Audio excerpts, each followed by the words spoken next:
Hello. Today we're starting a new story, Flowers by Algernon by Daniel Keyes. It's a short story. Originally came out in 1959. It was later made into a longer novel, but I'm going to be reading the short story version, original version from 1959. And it is not divided into chapters, so I'm going to put it into sections. So today we're starting Flowers for Algernon by Daniel Keyes, Section 1. Progress Report 1, March 5th, 1965. Dr. Strauss says I should write down what I think and everything that happens to me from now on. I don't know why, but he says it's important, so they will see if they can use me. I hope they use me. Miss Kininger says maybe they can make me smart. I want to be smart. My name is Charlie Gordon. I'm 37 years old, and 2 weeks ago was my birthday. I have nothing more to write now, so I will close for today. Progress Report 2, March 6th. I had a test today. I think I failed it, and I think that maybe now they won't use me. What happened is a nice young man was in the room, and he had some white cards with ink spilled all over them. He said, "Charlie, what do you see on this card?" I was very scared, even though I had my rabbit's foot in my pocket, because when I was a kid, I always failed tests in school, and I spilled ink too. I told him I saw an ink blot.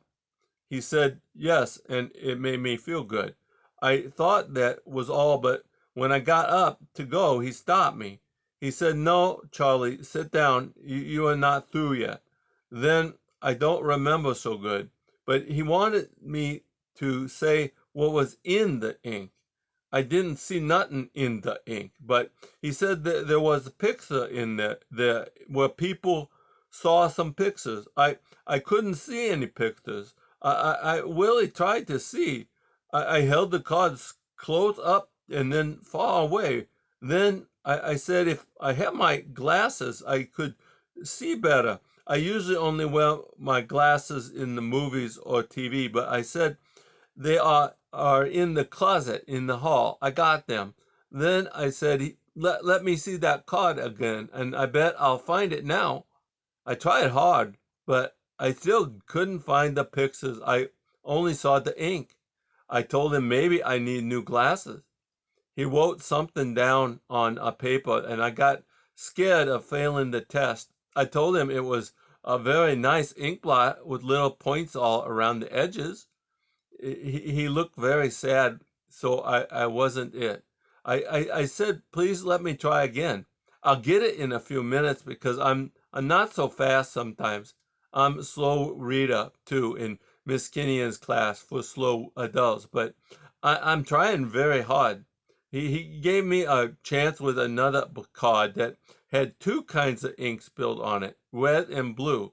He was very nice and talked slow like Miss Kinnear does, and he explained it to me that it was a Rorschach. He said people see things in the ink. I said, show me where. He said, think. I told him I think an ink blot, but that wasn't right either. He said, what does it remind you? Pretend something. I closed my eyes for a long time to pretend. I told him I pretend a fountain pen with ink leaking all over a tablecloth. Then he got up and went out. I don't think I passed the Rorschach test. Progress Report 3, March 7th. Dr. Strauss and Dr. Neumer say it don't matter about the ink blots.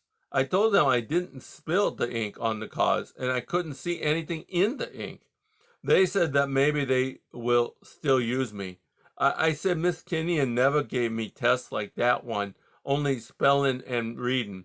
They said Miss Kinnear told that I was her bestest pupil in the adult night school because I tried the hardest and I really wanted to learn. They said, how come you went to the adult night school all by yourself, Charlie? How did you find it? I said I asked people, and somebody told me, well, I should go to learn to read and spell good. They said, why did you want to? I told them because all my life I wanted to be smart and not dumb, but it's very hard to be smart. They said, it will probably be temporary. I said, yes. Miss Kenyon told me, I don't care if it hurts. Later, I have more crazy tests today. The nice lady who gave it to me told me the name, and I asked her how you spelt it so I can write it in my progress report.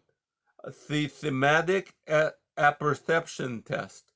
I don't know the first two words, but I know what test means. You got to pass it or you get bad marks. This test looked easy because I could see the pictures. Only this time, she didn't want me to tell her the pictures. That mixed me up. I said the man yesterday said I should tell him what I saw in the ink, and she said that doesn't make no difference. She said make up stories about the people in the pictures. I told her how you tell stories about people you never met. I said, why should I make up lies? I never tell lies anymore because I always get caught. She told me this test and the other one, the Rorschach, was for getting personality. I laughed so hard. I said, how can you get that thing from ink blots and photos? She got sore and put the pictures away. I don't care. It was silly. I guess I failed that test too. Later, some men in white coats took me to a different part of the hospital and gave me a game to play. It was like a race with a white mouse. They called the mouse Algernon. Algernon was in a box with a lot of twists and turns like all kinds of walls. And they gave me a pencil and a paper with lines in lots of boxes. On one side it said start, and on the other end it said finish. They said it was amazed, and that Algernon and me had the same amazed to do. I didn't see how we could have the same amazed if Algernon had the box and I had a paper, but I didn't say nothing. Anyway, there wasn't time because the race started. One of the men had a watch and he was trying to hide so I wouldn't see it. So I tried not to look, and that made me nervous. Uh, anyway, that test made me feel worse than all the others because they did it over 10 times with different amazed, and Algernon won every time. I didn't know that mice were so smart. Maybe that's because Algernon is a white mouse. Maybe white mice are smarter than other mice. Progress report for Ma 8. They're going to use me. I'm so excited I can hardly write. Dr. Numa and Dr. Strauss had an argument about it first.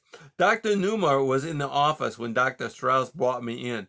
Dr. Numa was worried about using me, but Dr. Strauss told him Miss Kenyon recommended me, the best from all the people who was teaching. I like Miss Kenyon because she's a very smart teacher. And she said, Charlie, you're going to have a second chance. If you volunteer for this experiment, you might get smart.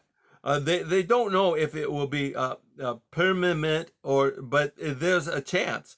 That's why I said, okay, even when I was scared, because she said it was a operation. She said, don't be scared, Charlie. You've done so much with so little. I think you deserve it most of all. So I got scared when Dr. Numa and Dr. Strauss argued about it. Dr. Strauss said I had something that was very good.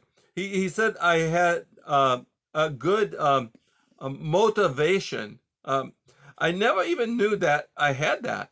I felt proud when he said that, but not everybody with an IQ of 68 had that thing. I don't know what it is or where I got it, but he said Algernon had it too.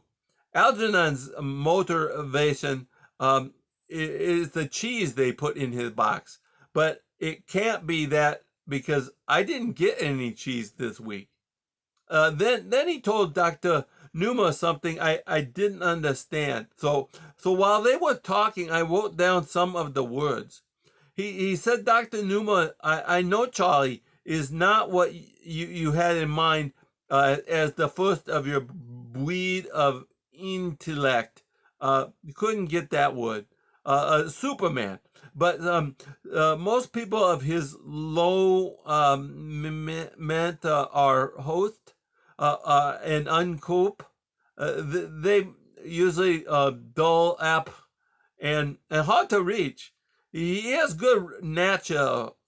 He's interested and eager to please.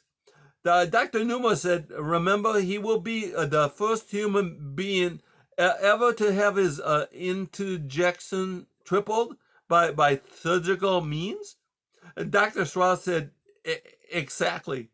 Look at how well he's learned to read and write for his low mental age. It's as great achieve as you and I learning Einstein's theory of VT without help. That shows the intense motivation. It's compartment of Tremont achieve. I say we use Charlie. I didn't get all the words, and they were talking so fast, but it sounded like Dr. Strauss was on my side, and like the other one wasn't. Then Dr. Numa nodded, and he said, "All right, maybe you're right. We will use Charlie." When he said that, I got so excited I jumped up and shook his hand for being so good to me. I told him, "Thank you, Doc. You won't be sorry for giving me a second chance." And I mean it. And like I told him, after the operation, I'm going to try to be smart. I'm going to try awful hard. Progress report 5, Mark 10. I'm scared. Lots of people who work here, and the nurses, and the people who give me the tests, came to bring me candy and wish me luck. I hope I have luck. I got my rabbit's foot and my lucky penny and my horseshoe. Only a black cat crossed me when I was coming to the hospital. Dr. Strauss says, don't be superstitious, Charlie. This is science.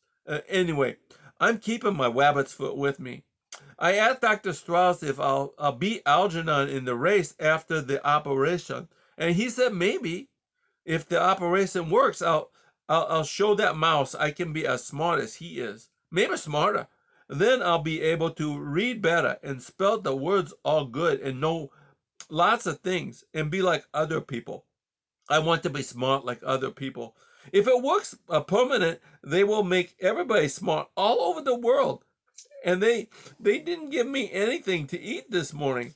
I don't know what that eating has to do with getting smart. I'm very hungry, and Dr. Numa took away my box of candy. But that Dr. Numa is a grouch. Dr. Strauss says I can have it back after the operation. I can't eat before an operation. That's the end of this section.